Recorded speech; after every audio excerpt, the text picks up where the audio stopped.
Good afternoon, everyone.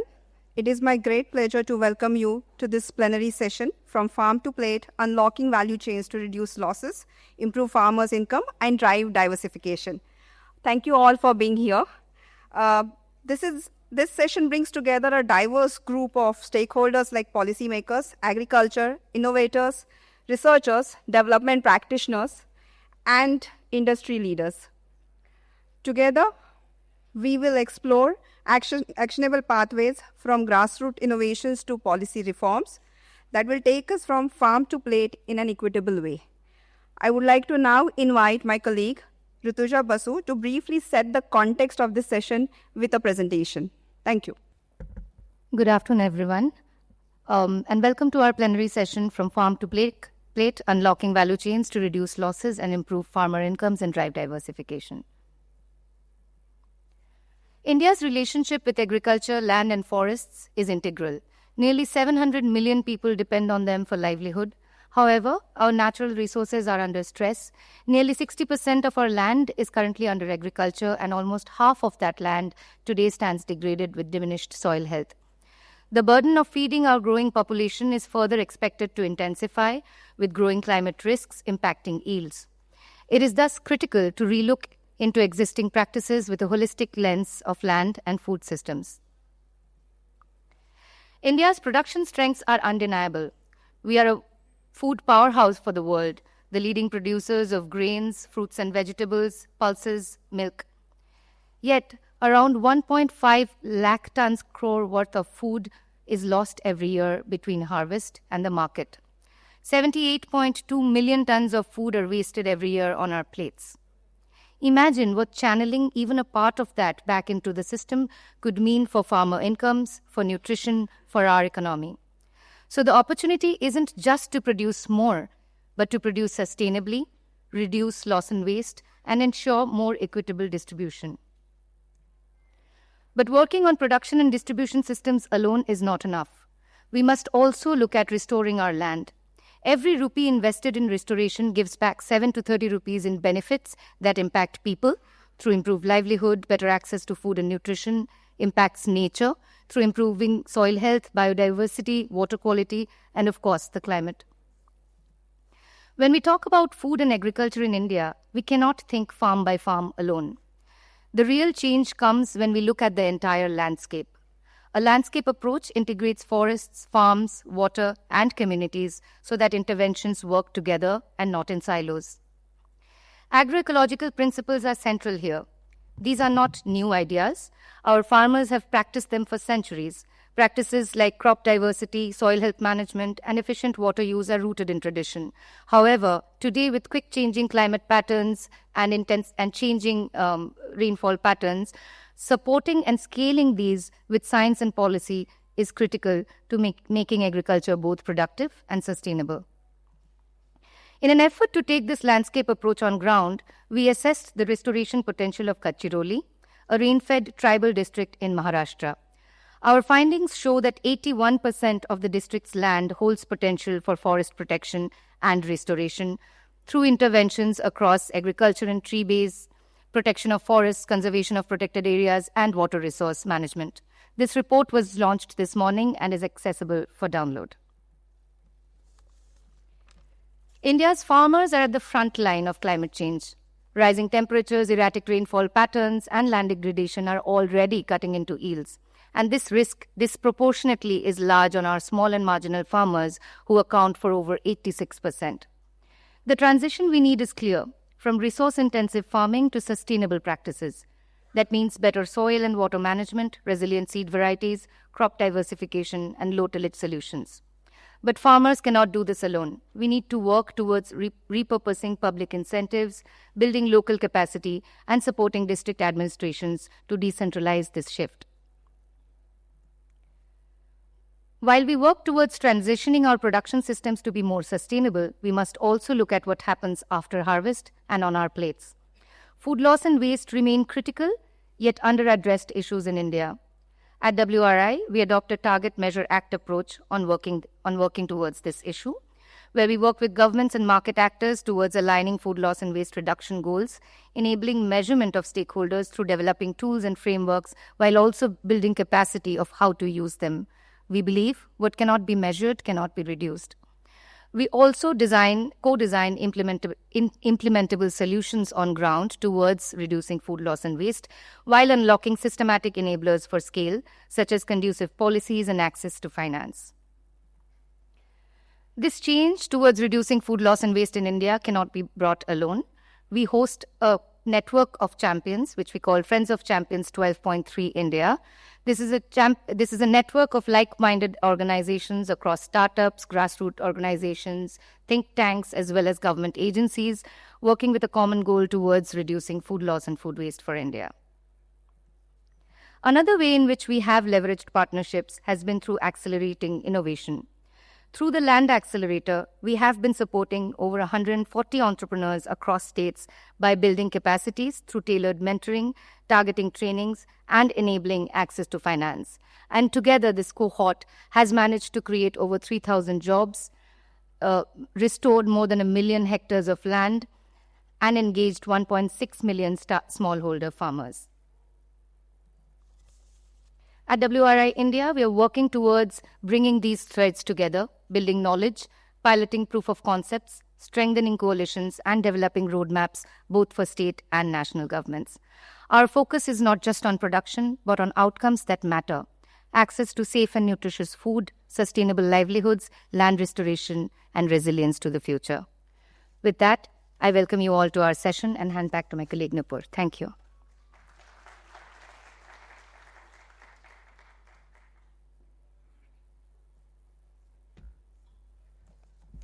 Thank you, Rituja, for that presentation. We will move on to the discussion now. First, I would like to introduce Dr. Ruchika, the Executive Director of Food, Land and Water. She will be the moderator for this session today. I would like to now introduce our speakers. Our speaker for today first, I would like to invite Dr. Alka Bhargav. Dr. Alka Bhargav is a Senior Policy Advisor at United Nations Environment Programme for the Economics of Ecosystem and Biodiversity for Agriculture and Food project. She belonged to 1987 batch of Indian Forest Services and retired as a Principal Chief Conservator of Forest and Head of Forest Force Assam. Her assignments over 34 years have service-enabled a cross-sectoral perspective of conservation of natural resources and development of communities. Our next speaker today, Dr. Ranjit Singh. He's officer of 2003 batch of Indian Audit and Account Services. He's held various positions in the Organization of Controller and Auditor General of India, including Director, Office of the Principal Director of Audit, Kuala Lumpur, Malaysia. Presently, he's working as a Joint Secretary of Ministry of Food Processing Industries, Government of India, and handling Pradhan Mantri Kisan Sampada Yojana, PMKSY, a flagship program of the ministry. Our next speaker today, Dr. Manzoor Hussain Dhar. He is a distinguished global leader with 20 years of experience in seed systems and the scaling of agriculture innovation. In the year 2025, World Food Prize Foundation awarded him as a top agri-food pioneer. Currently, Dr. Manzoor serves as the Global Head of Food Systems Research at ICRISAT. Our next speaker today is Dr. B.R. Premi. He's joining us virtually. Dr. Premi has 29 years of rich experience in different positions in NABARD and NABARD Consultancy Services. Presently, he is Chief General Manager, Rural MSME Department, NABARD, Head Office at Mumbai. He carried out a number of projects, management consultancy assignments on mega food parks, cold chains, silo storages, and supply chain management in both corporate and government sector. Our last speaker today, it's Sonakshi Tripathi. Sonakshi is a seasoned sustainability practitioner with a background in farming and agribusiness and over 10 years of experience in corporate. She is currently working as a sustainability lead at Nestle, driving sustainable procurement initiatives aligned with their net zero roadmap. Prior to Nestle, Sonakshi served as a sustainability lead for India at Ola. I welcome you all once again on the stage, and over to you, Dr. Ruchika. Thanks, Nupur, and welcome again to such a diverse panel. Very excited about, very important conversations, especially just after lunch, but how do we think about, sustainability from farm to plate and unlocking value chains to, of course, reduce losses. As Rituja was mentioning, some of the statistics which is quite significant for India, but also improve farmer incomes and crop diversification. A lot of, while India is food secure, as Rituja again indicated through numbers, that there is a lot of, we are in a lot of food commodities, fresh fruits and vegetables, we're doing quite well. We also know that with the climate crisis, IPCC, some of its data also indicates there will be, it will impact production cycles as well. Yields would be impacted. And how do we, really sort of plan for future? How do we sort of sustain the current sort of, our land use systems so that if farmer incomes are improved, what are the sort of key opportunities or challenges that we face essentially when we are looking at it? How do we think about crop diversification, forward linkages that are essentially needed, and what kind of strategies and partnerships? For the Green Revolution also, which was successful, there was a lot of government impetus in terms of the financing, infrastructure, technology that helped us get to that. Now it's really, again, while we think about, our food systems, we again need to rethink about what is that systemic change that we need to start driving? How do we think about diversification and value chain? And some of these are the questions that we want to discuss a bit more in detail today in terms of, what are the key innovations that we are already seeing in terms of scaling, financing or innovation, but also strategies. I actually with that would like to turn first to Dr. Alka Bhargav. From your experience, I mean, you come with wide experience, from the government sector as well as now with UNEP. With the deep agri-food, work in terms of mainstreaming sustainable agriculture into policy, with strategies at the production level, system can strengthen agri-value chains. I mean, that's one of the things that's possible. But how do you ensure that it's ecologically sustainable and capable of improving farmer incomes? How can frameworks like these help us, and what's the current learning that's emerging from that? Yeah, thank you so much. In fact, in the beginning, I'll just like to take a minute on introducing the project per se, because this is a project with a bit of a difference. And this is, some of you might have heard about the economics of ecosystems and biodiversity. This is a UNEP-hosted initiative. And it was launched, it was a subset of this. TEEB for agriculture and food was launched in India in 2019. And then this TEEB Agri-Food project, this is a global project. Last till 2019, it was working in about 7 countries, including India. And then that was a EU-funded project. And now we have the next phase. This is an IKEA Foundation-funded project. And this is carrying up to 27. And the tagline is making nature's values visible. So we're looking more at the intangibles, the invisibles, which are not accounted for based on a capitalist approach that is natural, produced, human, social. So with that background, I mean, I'd just like to stress that sustainable food systems need nature, not just agriculture. So, and without economic evidence, these capitals usually take a backseat. They're not accounted for, and then that's why they're not taken into consideration while policy framing, policy mainstreaming, and also in programmatic interventions. There is little understanding of how environmental change is affecting markets and livelihoods, and hence this framework provides economic evidence. We're not just saying that, okay, it stops erosion or carbon sequestration is more, whatever, but we are giving economic evidence in terms of rupees or USD of how these various activities are impacting these poor capitals. And so going beyond just, I mean, I would say fixing the food metrics beyond just yields per hectare, because that's how generally, globally, the success of agriculture is kind of mapped. So there is, and in the project, not just the production side, there is also a very strong emphasis on the private sector engagement, which is based on the TEEB Agri-Food Guidelines for Business. And hence, I think we would like to reverse this thing, that from farm to fork, it shouldn't be from farm to fork, but from fork to farm, because it's the market which drives everything. I mean, the markets will not change, but the cropping pattern, etc., could be tweaked as per the commercial requirement. So this project specifically is studying the India project. We're looking at the effect of government policies and programs on scaling organic farming and agroforestry on the various, on the trade-offs between these four capitals, and how the farmers can be made to switch to sustainable farming in a sustained manner, not just when the schemes are giving some benefits, then it carries on and then they fall back to conventional farming. So with that backdrop, some of the questions or some of the learnings which we've had from this project is there is often there is a dilemma of dropping yields when the farmer is switching from conventional to organic farming, at least maybe say the first 2-3 years, because that is the period which is said to be sufficient for complete switch to organic. So we had 2 demo plots in Uttarakhand, and from there it was seen that farmer support, including strengthened extension services with easy access to inputs together with robust markets for organic produce, certification, branding, etc.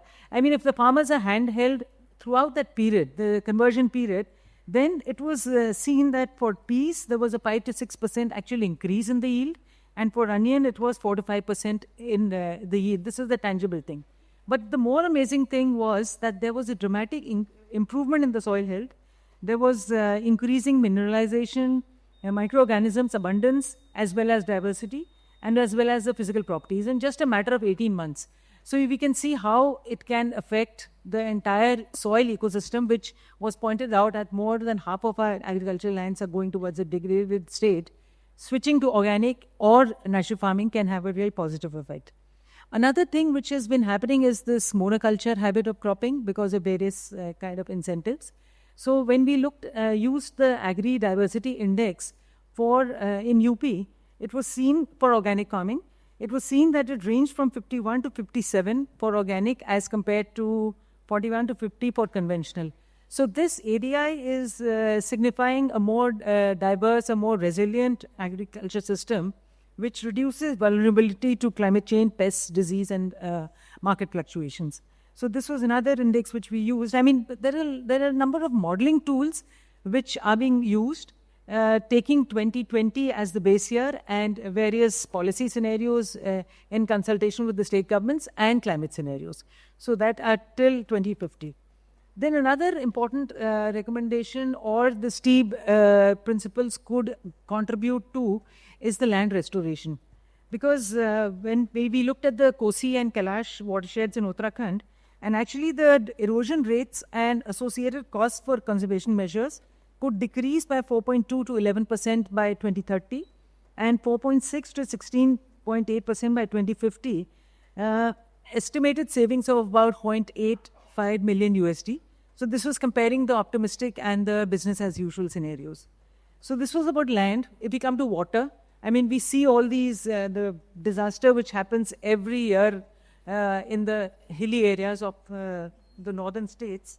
In UP, the optimistic scenario as compared to the business as usual indicated a higher water yield by up to 6% under RCP 4.5 and 11 to 28% under RCP 8.5, which shows positive contribution of organic farming and agroforestry in increasing the water holding capacity and watershed health. So, and similar was the outcome or the indications which we found in Uttarakhand, where agroforestry could be an important tool for mitigating disaster risk by increasing water holding capacity and reducing soil erosion. And this could be another way of providing economic evidence for letting the trees grow in those upper reaches and doing that development in a more balanced way. Then coming to the, natural capital generally is taken care of in projects. Dr. Bhargav, but if you could, just the social and the human capitals are really not taken care of. They may be in the project document, but not in the monitoring and evaluation portion. So this social livelihood security index, this is a very important tool, and it's a mix of ecological security, economic efficiency, and social equity. So this was again found to be higher in organic farming as compared to conventional farming. So there's such little bit of outcomes which we had in a nutshell. Yeah. No, thank you. I think several critical points that you made, right? When we're thinking about how do we incentivize farmers towards crop diversification, one, we need to start thinking about, connection to the market, how the food is procured. I mean, so better advisory services in a way that farmers may need. But I think the larger point of also is, if we're going to shift to more sustainable agriculture, farmers also need to be incentivized for that. How do we sort of build sort of instruments that farmers are incentivized if yields, for instance, come down? That is critical, so that we can value nature as well. And we've had similar learnings from our work in Madhya Pradesh as well, that we are doing with Follow India, where our focus is really on, when you develop a transition roadmap for sustainable agriculture, we really need to think about, it's really a transition, it will take time. So how do we think about what are the incentives that would be needed, and within policy also, how some of those incentives can then be sort of targeted towards farmers, right? I mean, maybe some of the perverse incentives need to be reduced or changed, and you incentivize in terms of payment of ecosystem services. And you mentioned a few, crop diversification with agroforestry, water benefits. All of those sort of become critical and can be incentivized. So I'll come up with a follow-up question on that, but that, taking from there to Dr. Ranjit, in terms of from a policy perspective, we know that India has made significant strides in production from a food production and food security perspective, as you heard earlier, but the value chain efficiencies still remain, and it's a bit uneven currently in the country. There are systematic gaps in terms of, processing, procurement, market connectivity, and some of it what Dr. Bhargav was also highlighting. So, which requires urgent attention if we're thinking about also reducing food losses and securing farmer income. So, just wanted to hear a bit more, your views in terms of how, the ministry has been thinking about some of these questions. Thank you, Dr. Singh, and thank you, WRI, for giving me this opportunity to be here this afternoon. At the outset, I would also like to congratulate the WRI for bringing the entire value chain here for food and agriculture and food, whichever way you start, because we have the representative who is dealing with the Dr. Mansoor from seeds, and the value chain for me, it starts with the research and goes all the way up to the consumer's table and then recycling, and that's the way of sustainability, and one of the efforts that can be made. And we have processors, marketers here sitting with us, so that's a great effort, because most of the seminars, when they happen, generally they are focused more on production side. So production is taken care of, but then what to do post-production? That is where the role of my ministry comes in. As we just saw in the presentation, the kind of losses that we suffer in the food value chain. I mean, the post-harvest losses only 1.52 lakh crore, that is the figure, and that always, whenever I think of it, it haunts me, that how can we bring that down? So that's where the interventions are required. Interventions, if we ask a question, are there any interventions? Are there interventions happening? The answer is yes. But are they enough? That is not there. I won't say that we have intervened enough to reduce the post-harvest losses. Now, to understand this entire issue of post-harvest losses and how we came up to this thing, we also need to look at the evolution of our agriculture and production system in the country. Once we started after independence, that was basically we are a food deficient country. Then the focus immediately was how to immediately enhance the production of cereals, food grains. That was the first level of meeting our food requirements, and the emphasis went on. We pushed a lot of money into research on wheat, rice, pulses, but not up to that level where it should have been. So we gained a lot of production gains in two main food crops, that is rice and wheat. So now the production has increased. Now how to channelize it from the surplus areas to where it has to be taken. So the institutions came, like Food Corporation of India was established, and the PDS system got established, how to distribute the food. We kept evolving in that till we achieved the I will say the food security on a macro level. I mean, as far as the calorie requirements are concerned. Then we started thinking of, we are falling short on the nutrition security aspect.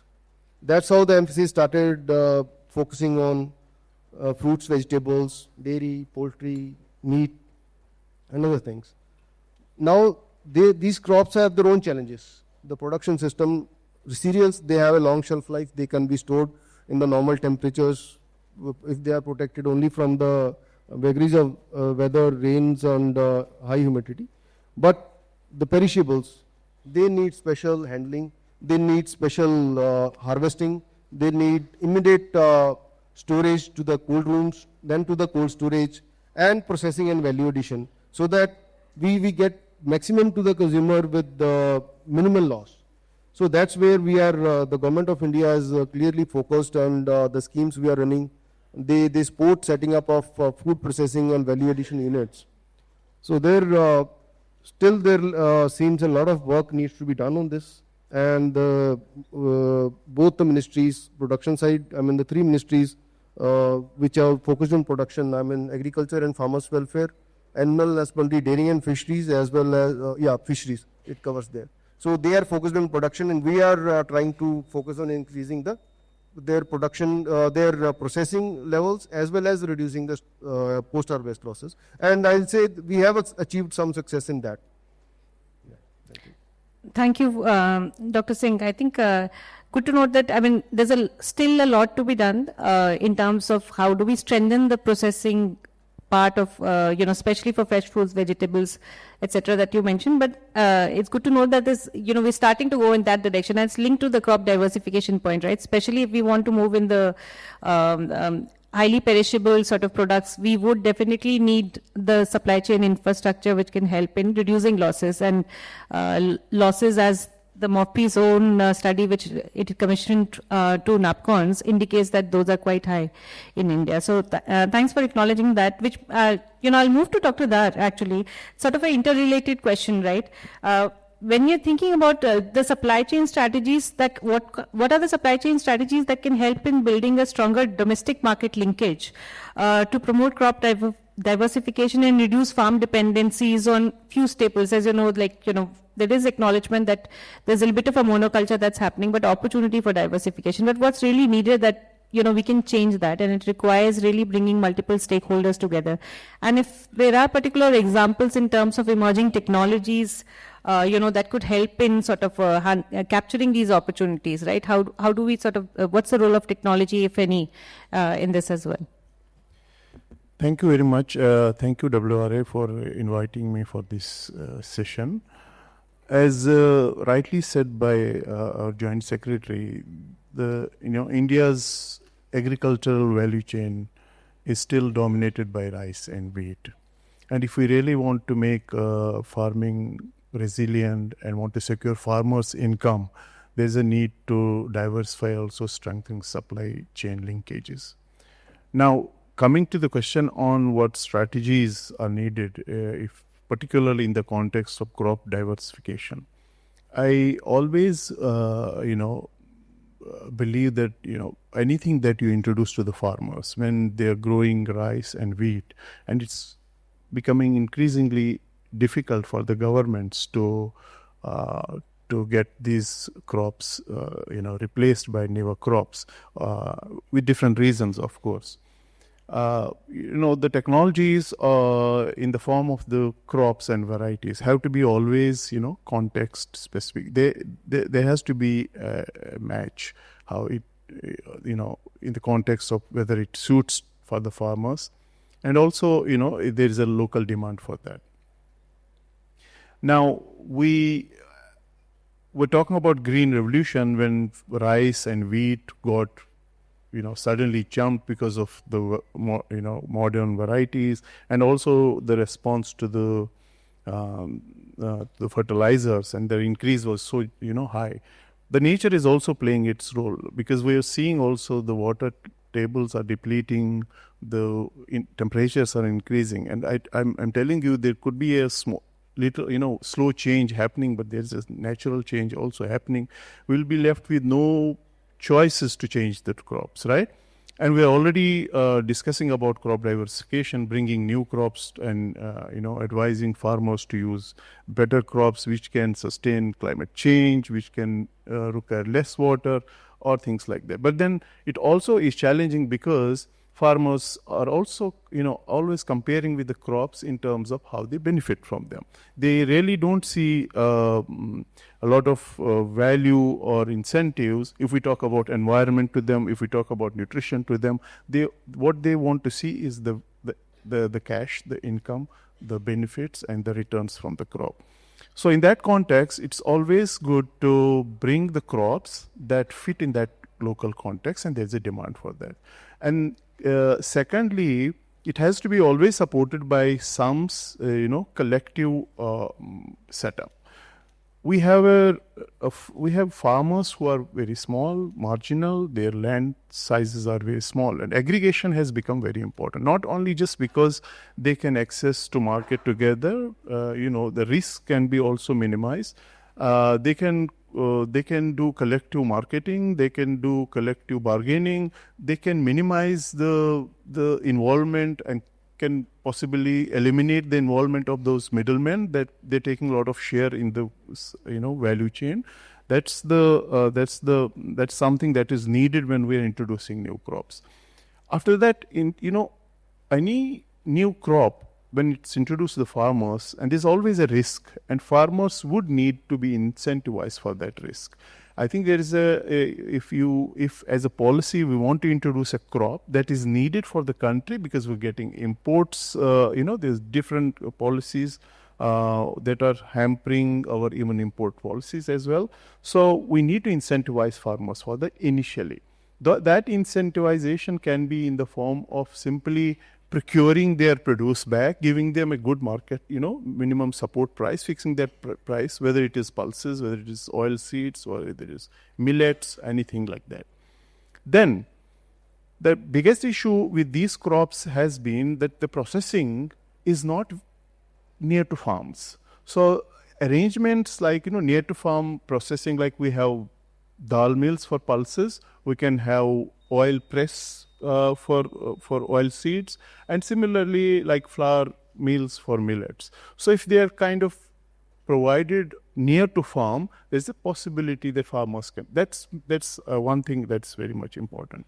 Then financing also becomes very important, and soft loans, whether you give them any capital in the form of guaranteed loan or any subsidy, or for that matter, you can provide them the crop or whether insurance. That becomes an essential part of farmers to take a risk initially for that, and then it will take. Of course, it's to become make it a stabilized supply or value chain for a new commodity for crop diversification is going to take some time, but that will need some.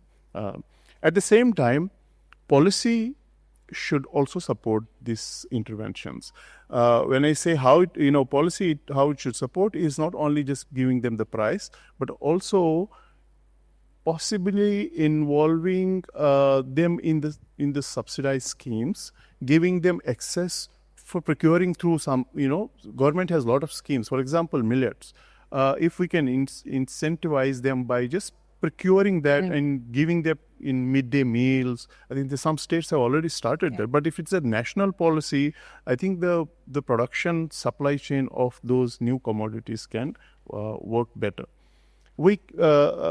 Procurement schemes, like there are guaranteed procurement schemes for rice and wheat, which is becoming a challenge for government. Can we not also introduce some sort of, support for those farmers who are growing different crops? And finally, the subsidy for infrastructure, which is very important if we want to develop a supply chain. So the bottom line is, if you combine these things, I think there is a possibility to diversify the supply chain and value chain in this area. Thank you. Thank you. Very critical interventions. I mean, it's a bit about we need to do a systems sort of shift and change, right? When we incentivize farmers to grow more rice and wheat as part of Green Revolution, there were a lot of incentives that were given. And I think we really need to rethink some of that with the current context in terms of poor soil health, and how do we enable farmers. Also what Dr. Bhargav, you were saying in terms of incentives through, if we bring nature in, some of our work, as I said, in Madhya Pradesh indicates that. And, incentives also so just to cite an example, we did one study a few years back on, which looked at incentives for tree-based restoration and what are the policy incentives. And for, specifically tree insurance, how do we none of that is there. So essentially there's a lot more in terms of if we want to diversify, we will also have to think on the other side of how these policies, the schemes or subsidies, repurposing some of that, maybe lessons, focus on fertilizers, but other, which with BRCs it's starting to happen, but also thinking of processing, etc. So there's a entire value chain. Couldn't have agreed with you. I already see a bit of a consensus coming in terms of what the different speakers are saying here, which makes me, maybe coming to you, Dr. Premi, you've heard what's being discussed here, and when we speak of strengthening value chains, finance is often cited as a backbone, as you heard, in terms of subsidies or financing for farmers. So where do you see smallholders and FPOs? What are the big financing hurdles that they are facing in terms of whether it's access to working capital, long-term infrastructure finance, risk protection, insurance, etc. And if you could also sort of reflect a bit on how is NABARD working to bridge some of these gaps and support smallholder farmers and farmer producer organizations, as well as agri entrepreneur startups that are, now we're seeing a lot of innovation that is starting to happen. Over to you, Dr. Premi. Yeah. Good afternoon. Am I audible? Yes, you're audible. Yeah. So I think first I must thank WRI for giving me this opportunity to take part in this. Though I could not make it physically, but then definitely I thought I will join through technology. So I think before I touch upon the subject which actually you raised the point, I would just like to add upon what other speakers have said, because I was part of the team, or rather I was leading the team for that post-harvest losses study 2022 for Ministry of Food Processing Industries. So that whatever figures 1.5 lakh crore, 5-2 lakh crore that loss is there. That is not the only loss. I mean, if you take wastage, food wastage, because food wastage is a major part, which we are not, no ministry, no government department is looking at that. So that part is missing from that figure. So that is only the post-harvest loss, which is from farm to the product which is the retail sector, and then to consumption part. So that is a major part that even the FAO has clearly actually made out. But even this post-harvest loss, it is actually, different commodities, the range is very much alarming in some of the, especially in fruits and vegetables, which is around 15%, and vegetable also around 7 to 8% it is there.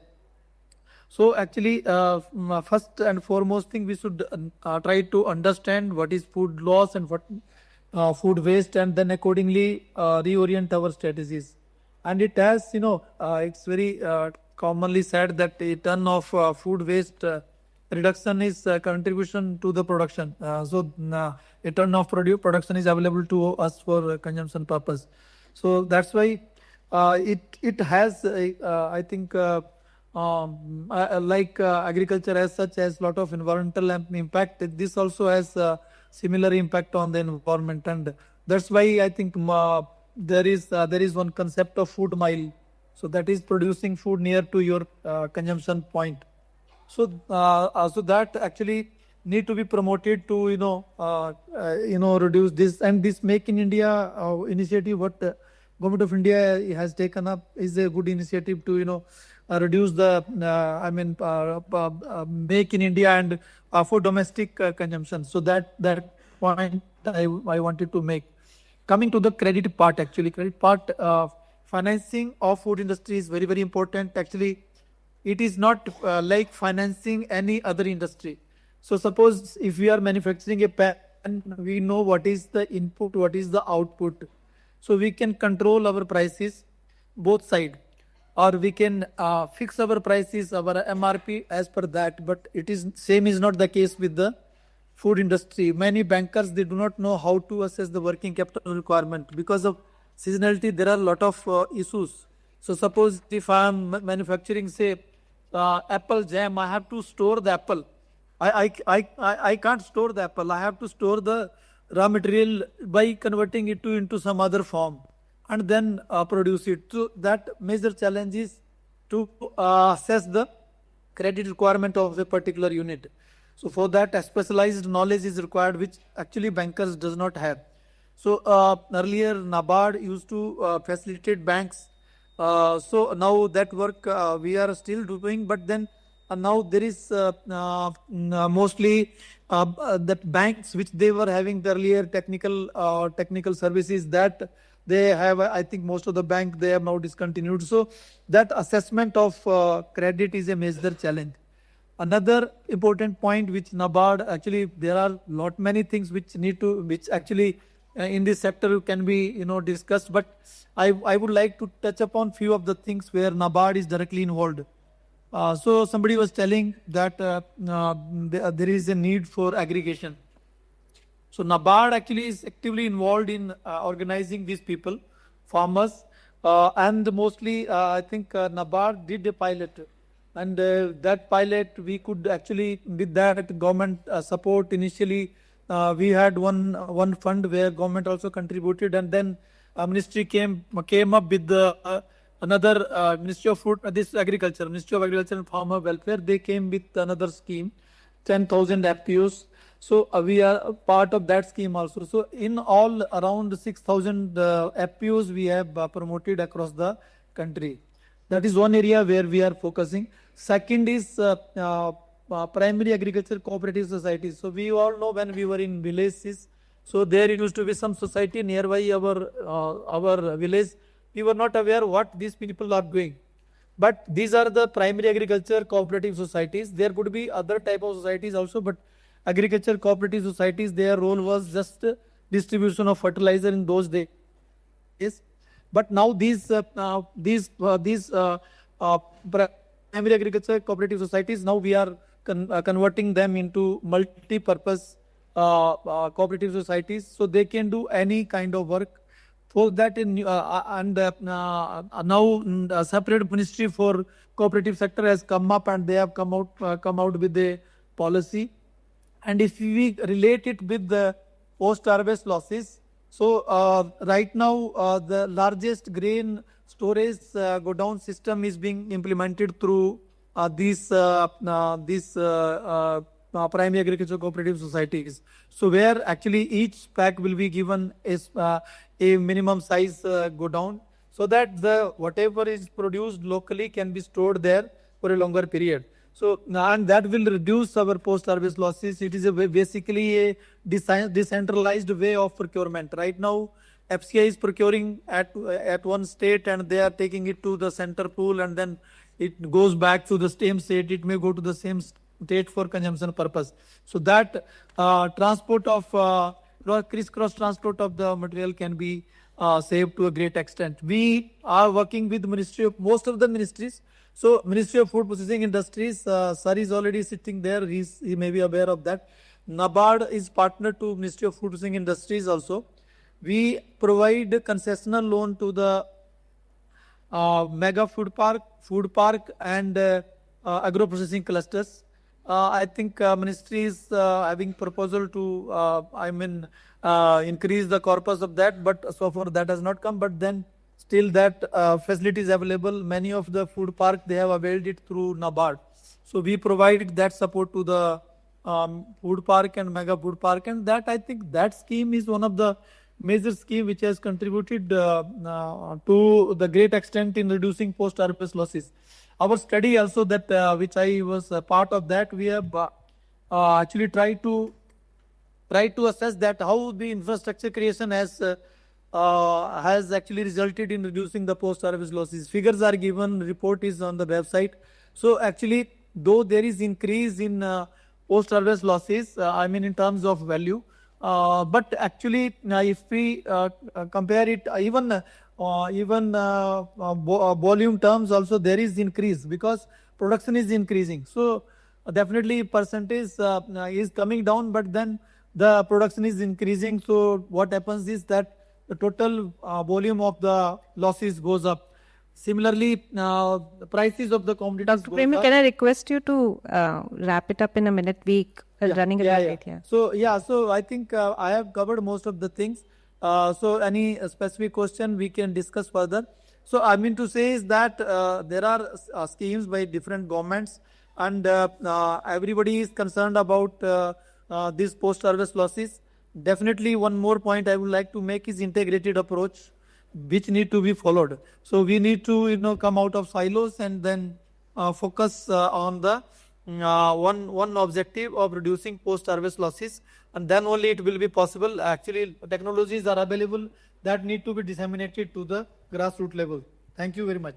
Thank you, Dr. Premi. I think very important point, and your intervention on highlighting the food loss issues while we are thinking about crop diversification is an important one. So thanks for spending time on that, because through farmer producer companies, while NABARD is financing, whether it's support for procurement through warehousing, credits, loan, etc., it can also, if we bring in the conversation around also post-harvest loss or food loss, that is critical, because typically what happens is we don't talk about it as much. I mean, India, of course, has been, and you're right that we've been talking a lot more. India's done assessments on food loss, but food waste, we don't have that many numbers. In fact, the UNEP global study is the only one that talks about it. We have very few studies in the Indian context.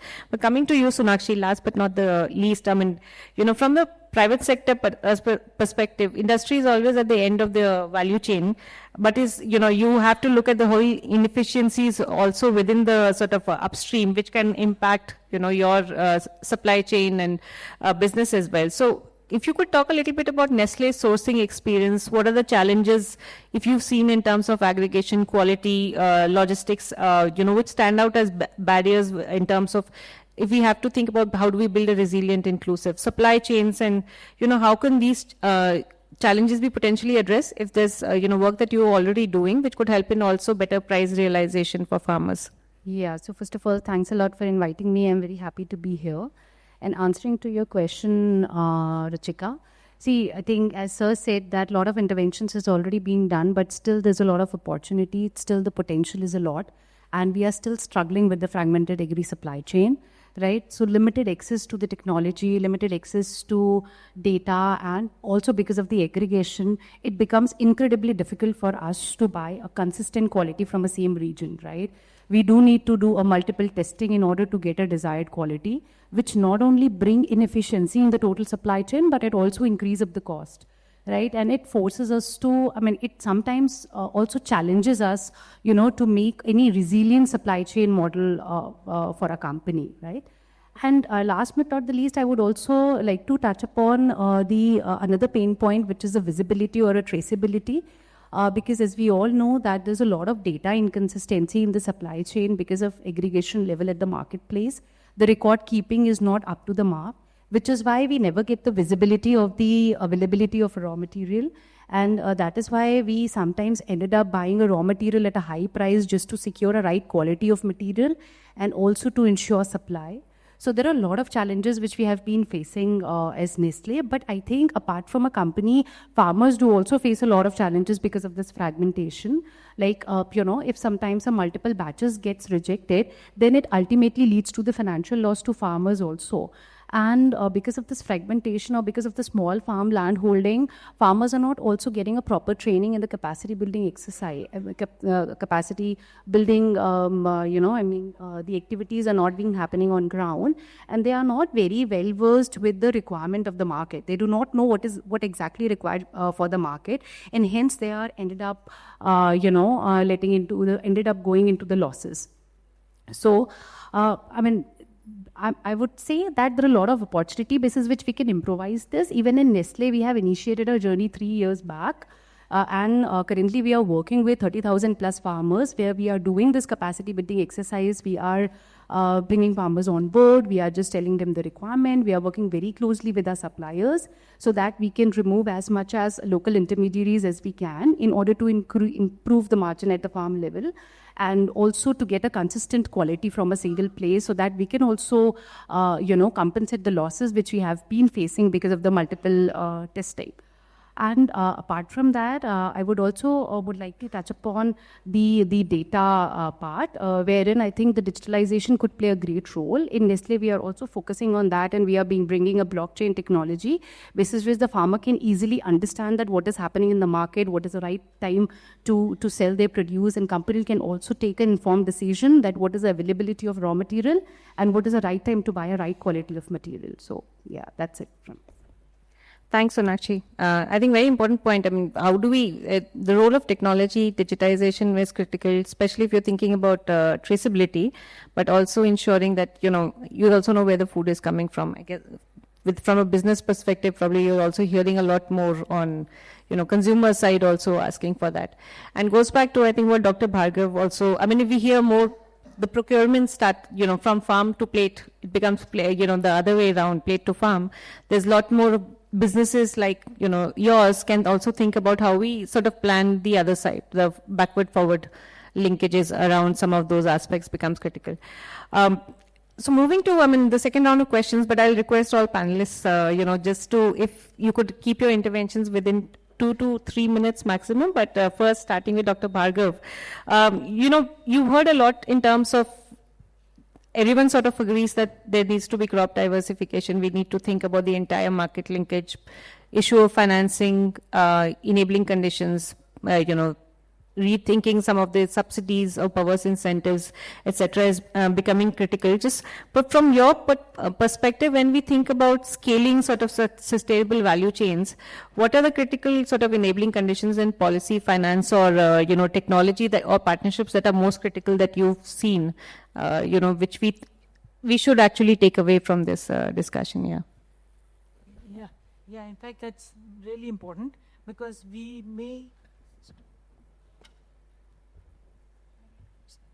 may keep talking about or advising farmers to move to organic farming, natural farming now, etc. But unless you have that handholding and that support, and they are assured of a market, it will not happen. So, in fact, if we talk about ENAM, that's been a game changer, in fact, for the country, because after it was launched in 2016, yeah. So now what I would suggest is that if they could have a separate window for organic farming, organic produce, because a farmer who's bringing in organic produce or the normal produce laden with chemical pesticide all gets bunged up in the mandis. So, I mean, there is no incentive for a farmer to go organic unless they have specific tie-ups, maybe with Nestle or with some other companies where, okay, my produce can go to this industry.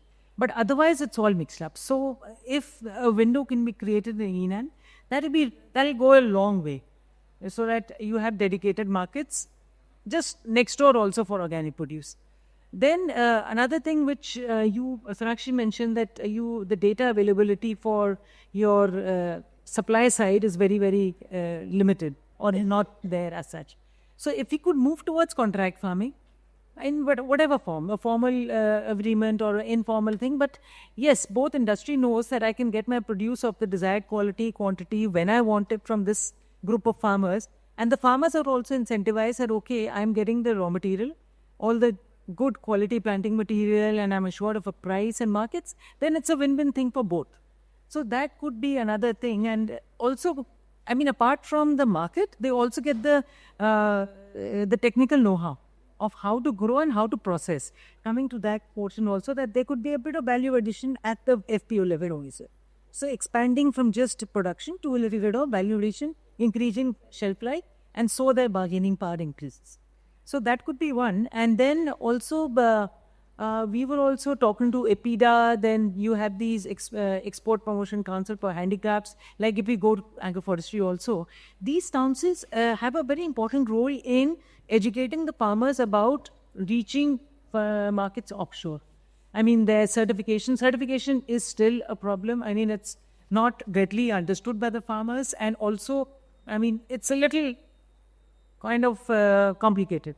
So for these councils and even for the industry, if they can simplify those certification procedures, not diluting the requirement, and also brandings and all those things, then the farmers can also look for markets beyond their nearest mandi.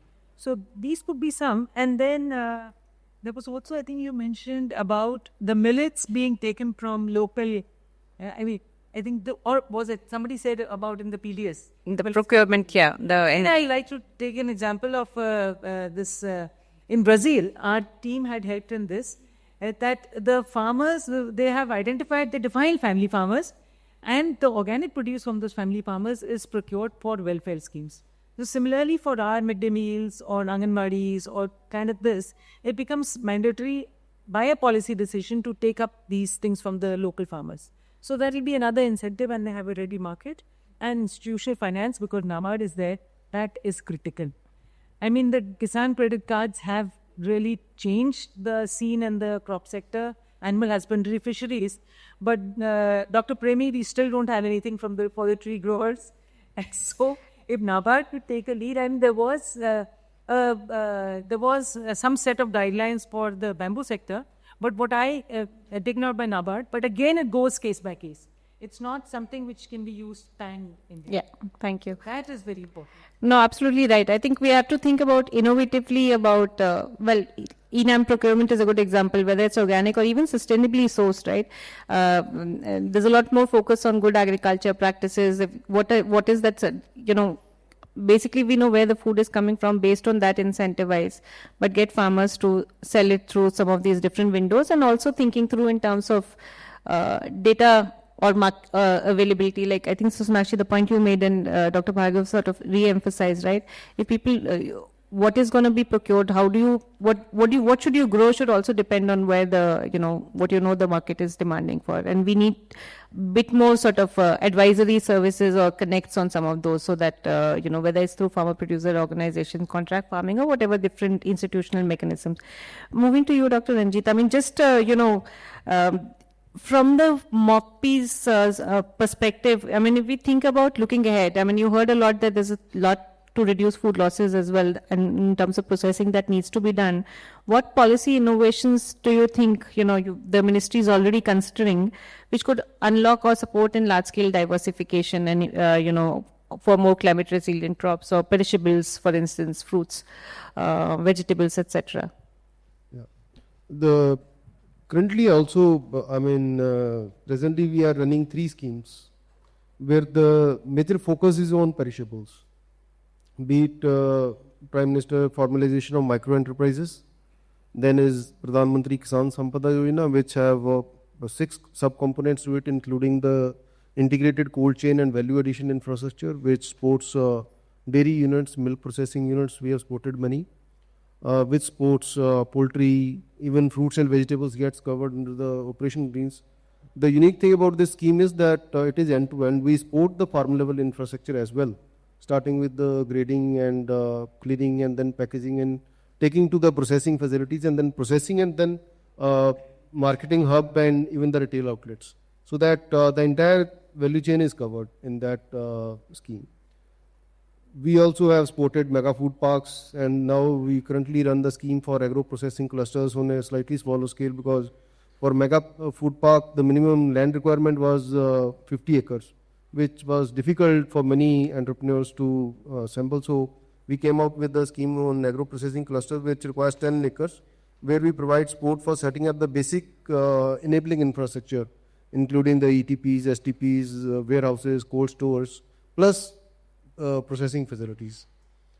Then we have a scheme which supports standalone food processing units, and that is the most, highly in demand.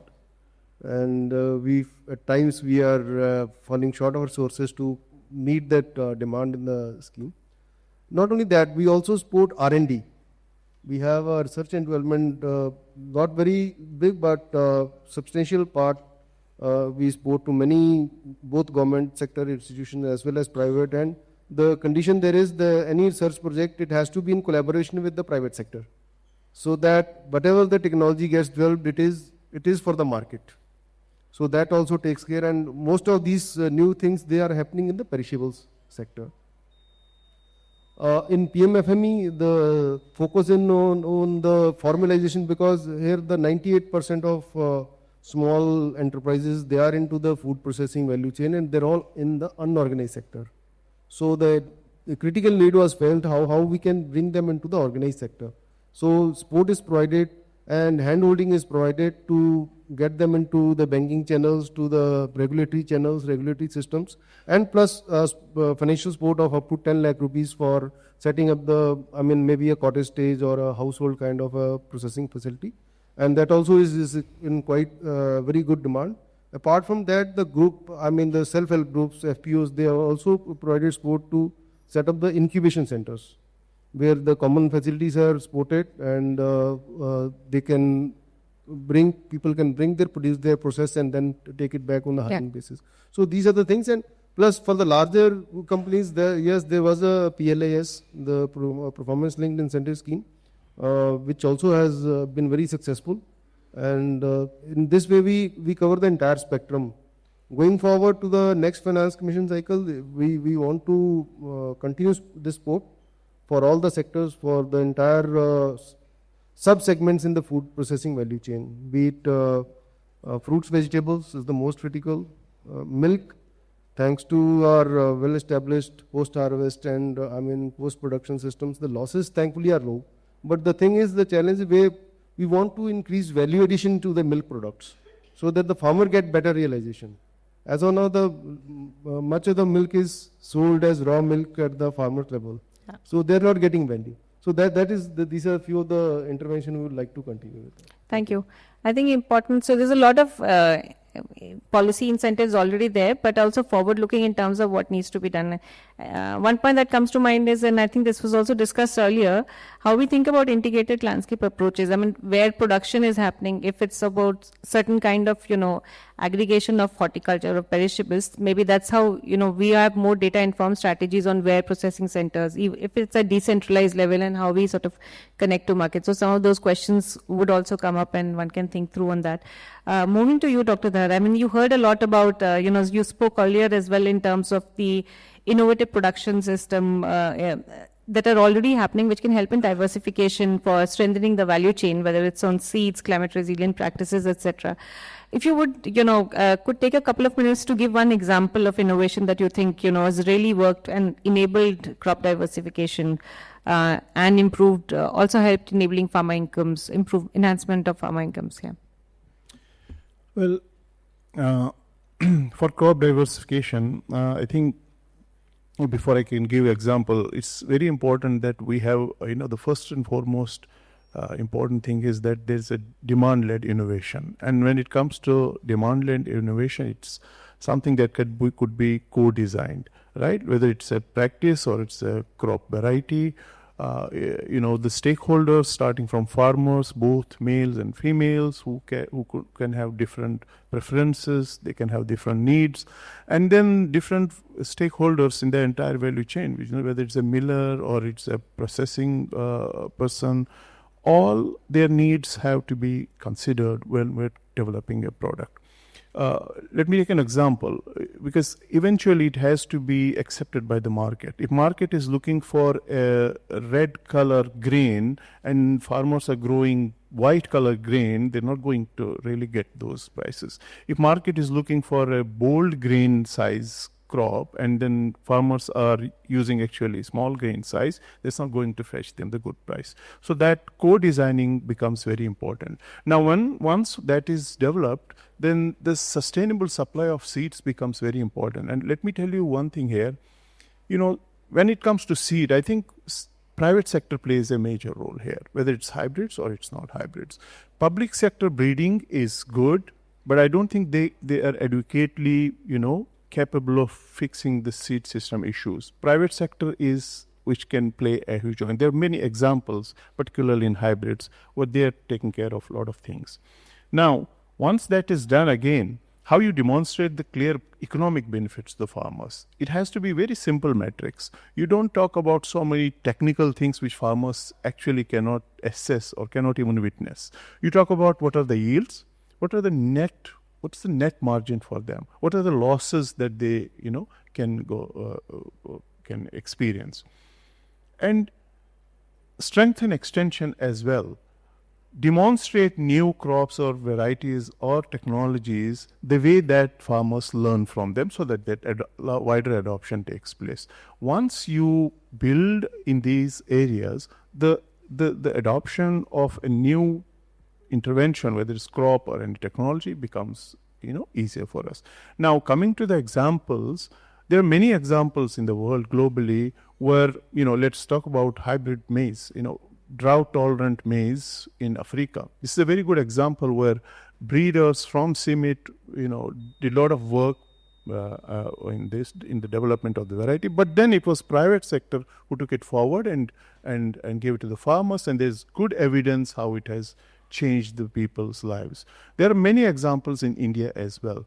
But in a nutshell, scaling innovations can only, they can work best when seeds, skills, market, or even finance, they move together. When farmers have access to a genetics, and then they know the technical know-how, how to make use of that genetics, it's possible that, the yield gains can translate into a new cropping system and a diversified supply seed value chain. So in that sense, examples are many, but I think it starts with the right product, which is in the context of the farmers. Thank you. Thank you. I think the most important point is, it has to start from local, anything, if we're thinking about crop diversification, what is it that farmers need? Essentially, a lot of our focus on, this needs to happen, but the incentives have to work for the, people, the men and women farmers who are driving it. And how do we get to that is the important question, which requires a lot more demonstration. Most importantly, I think the incentive came multiple times. The financing question has also come multiple times. Whether it's through financing farmer producer organizations, how do we create? A lot of this can also create jobs and livelihoods if we are setting up local food processing centers. If we are, there is a, opportunity for improving income and livelihoods, but we need to then focus on some of those, which is like a good segue. I think, back to you, Dr. Premi. If you could, take a couple of minutes and talk about how is NABARD driving some of the, convergence between state schemes, startups, and private players to make diversified value chains at the state level. You already discussed a lot of what FPO, the kind of financing that NABARD is doing. So if you could talk about that, thank you. Yeah, I think it is not the question of food security now. That is not the question now. Our question is now of 3 Fs. That is food, water, and fuel. So we are knowing that there is a requirement for E20 and people are talking about E30 also. So it's not only the food and water. We are required to go beyond that. So if we are required to go beyond that, then we have to find many solutions. Not a single solution will be possible to sustain. So actually, I think just it is not only just reducing post-harvest losses or this one at the say farm level or creating a value chain and that kind of thing. So say cold chain and all. We need to actually encourage entrepreneurship in the rural sector, especially in agriculture and rural areas where actually they are able to or we are able to create small processing units. And those processing units are able to produce use raw material and produce valuable or value-added products. So for that, NABARD already is having a number of schemes. I think there are quite a few schemes. But one scheme which I would like to tell is about Rural Incubation Center, which actually with the help of agriculture universities and institutes like IITs, we actually we did try to promote startups. So more than 1,000 startups we have promoted all across around 1,500 all across India. So we through these incubation centers.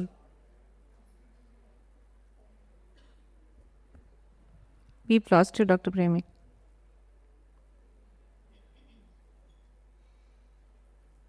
Can we see if there's an internet issue at his end?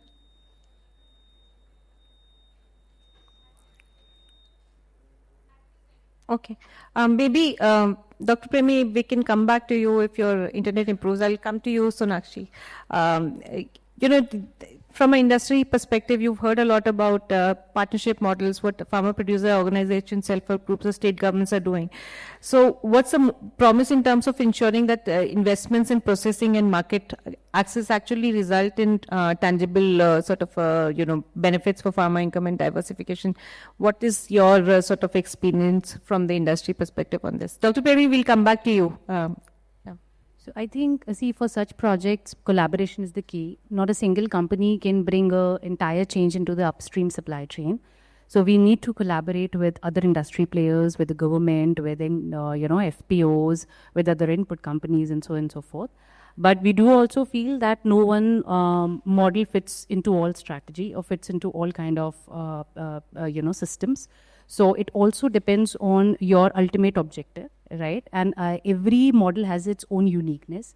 So if I just talk about FPO model, then it has its own uniqueness. And I'm quite fortunate enough to work in multiple models in last 10 years of my career, be it FPO, be it SHGs, or be it directly with the state government. But if you just talk about the scale, then FPO definitely stands out, because there you can easily scale up your project. So for example, in Nestle, if you procure from close to 3 lakh plus farmers, and if you want to work with all 3 lakhs farmers, then we cannot do that if we want to directly, work or directly want to make a door-to-door service to that farmers, right? FPO really help in that case, where our touch point would be the FPO, and then FPO can train their fellow farmers, right? So I think this really stands out, and FPO could also help farmers and bring lot of diversification. They can support farmers to to bring near to the market, so as to understand the real requirement of the market, so that farmer can take this into account since the beginning of the sowing period, and can ended up selling more to the company as per their quality requirements. And last but not the least, I think FPO model could also help the farmers to remove a lot of local intermediaries, which could ultimately help them to improve their overall margins and overall realization. Coming to the state government, so we had really a good experience working with state government in Moga, where we have a milk shed, and we procure from close to 1 lakh plus farmers. So there we got a lot of support from the state government. They helped us in building the infrastructure and the storage capacity, which really helped us to bring more and more efficiency to that milk supply chain. And we were able to make a complete milk district in Moga, which is really helping farmers out there. And last model, which is an SHG model, I think they have their own uniqueness, although it's very difficult to scale up the model if you work with SHG, but in the small area, it do really work well. And it also gives you a lot of good stories like a woman empowerment, that if you want to upskill the local women, then that could be a win-win model for the farmers as well as for company. So, I mean, at the end, I just want to say that collaboration is the key. I think all of us should come together to bring a change, because that needs to be sustainable. If company work on this alone, then they can only do to some extent, but if we all come together, then we can really go far and make it sustainable for the whole ecosystem. Thank you. Thanks, Sonashi. I think the key takeaway is we have to collaborate, find innovative ways to do it. The FPO piece, I think one thing that's stuck out to me was, how it also helps sometimes. Intermediaries can also sometimes be a barrier in terms of the pricing, etc., that farmers might have access to, right? So essentially, how do we reduce some of that as well? Dr. Premi, if your internet is working, we'd like to come back to you. I know we couldn't hear you fully last time. If you could finish, you were talking about some of the Rural Information Center and, how NABARD is working on that. Yeah. So I think I got disconnected because Zoom is not our regular this one. So because of security reason, and I think it is getting disconnected. Anyway, now I have connected from my mobile. So this is Rural Incubation Centers, which actually we are having. We give a certain grant to the institutions to set up these kind of centers. These RBICs, they actually help startups to experiment their product there, and we create facilities, infrastructure for their common facilities. They can manufacture products, start marketing from there itself. So all kinds of support including their help in marketing and other things. So there are around 10 such incubation centers we have created all across the India, and every year we go on adding one or two. So that kind of interventions are required. Though Government of India has one scheme, so how it is successful, I am not, I don't know about that much. But whatever we have done is around 1,500 startups are working in the food sector, including food sector. So actually that could be one of the successful model. Another thing I wanted to tell about is new experiment which we are now doing. So that is on agriculture extension or technology transfer. Basically, Government of India, many schemes they have run from time to time, but still there are number of technologies which are still in the lab. So just to take them to the field, so we are now coming up with the jointly with the Principal Scientific Advisor, Government of India. So we actually basically are working on their proof of concept, which is Rooted Smart Village Center. So we will be trying jointly with them. We'll be trying to set up this rural smart village center across the country. So these actually centers will work as one of the information house to the rural areas, and as well as they will be there to disseminate technology. So they basically they will identify. Suppose there is one say tomato lot of glut is happening and there is no taker for it. So this is a problem statement there. So now this center can actually work and since there is a need there, so it can work with some of the institute and then find technology so that it can be either processed or marketed through some other channel. So that kind of support it will provide. So this is the second area which we are focusing. Third area, I think, which we will be doing, that is on cluster processing, because basically my idea is that we should actually work for import substitution. Lot of things we are importing from various countries, especially in food sector. Lot of raw material is coming from other countries. Maybe it is coming from China or Vietnam or any other country or African countries. A lot of cashew we are importing from African countries. It is being processed in India and then sent back. So actually, I think we should, instead of doing that, we should try to create infrastructure and in both the sides, production side as well as processing side, for domestic marketing.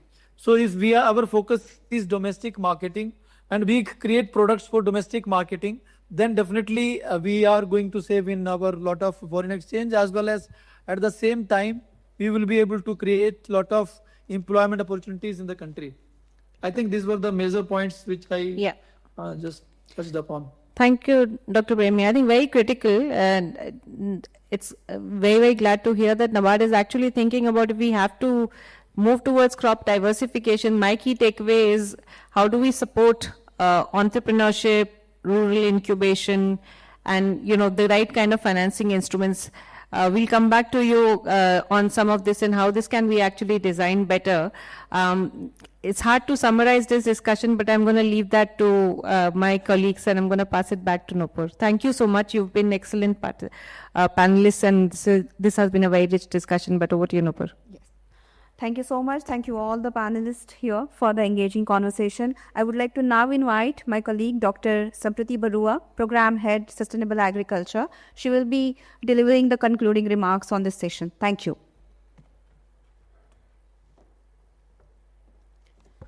Thank you all speakers for such an insightful discussion. Today's discussion has underscored that strengthening agricultural value chains is not just about addressing one segment, be it production, processing, markets, but about creating an ecosystem that is sustainable, diversified, inclusive, and resilient. We have heard from our today's panel how system gaps in infrastructure, finance, market connectivity continue to hold back smallholders, but also about the opportunities that exist through policy innovation, public-private partnership, digital solutions, and community-led models to unlock real value for farms. Importantly, the discussion has highlighted that enabling conditions for financing, standards to forward market linkage, will determine how well successful models can be scaled. As we move forward, let us carry this shared commitment to building a value chain that not only feed the nation, improve nutrition, improve soil and water health, empower those who feed us, our Indian farmers. Thank you. With this, we close the session today, and I would request my colleague Kritika Gadvi to hand over a token of gratitude to the panelists.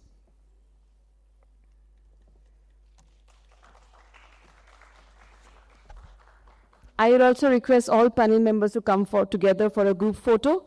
And we have the next session, Women on Agriculture, starting in Gulmohar, just right after this. Please join us for the next session.